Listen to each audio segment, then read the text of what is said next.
عايزه تبقى الصديق اللي الناس تقدر تعتمد عليه لكل ما يتعلق بحالات الوفاه. working on ان احنا نكبر فيسبوك في دول مختلفه. الله جميل انتربرنور وهكذا، بس قد ايه شغل وقد ايه كل يوم انت عندك ابس اند داونز وكل يوم عندك ستريس وبريشر كتير جدا. انا بالنسبه لي بس حكايه تتاخر دي ككونسبت نفسه هو غلط.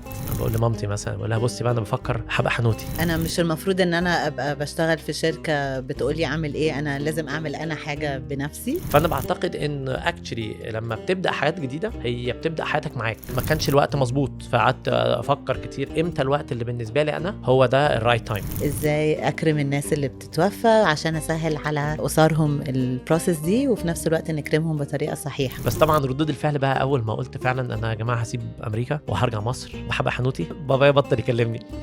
ما فيش حاجه سهله، يعني لو حد قال لك الله دي سهله قوي بتعمل 1 2 3 يا سلام. يعني كان كل حد عمل كل حاجه. انت متاكد ان انت سبت الشغل ما اترفدتش؟ طب انا هعمل ايه لو الموضوع فشل؟ طب الدخل بتاعي هيبقى فيه ايه؟ الكلام ده كله. فدي دايما برضو حته تانية، ان انت برضو بتشتغل في مجال انساني. ففي الاخر الشغف هو اللي هيحرك الشخص ده وهيخليه يقدر يمشي المشوار بتاع المسار اللي هيمشيه جديد ده، لان هو مسار متعب مش سهل.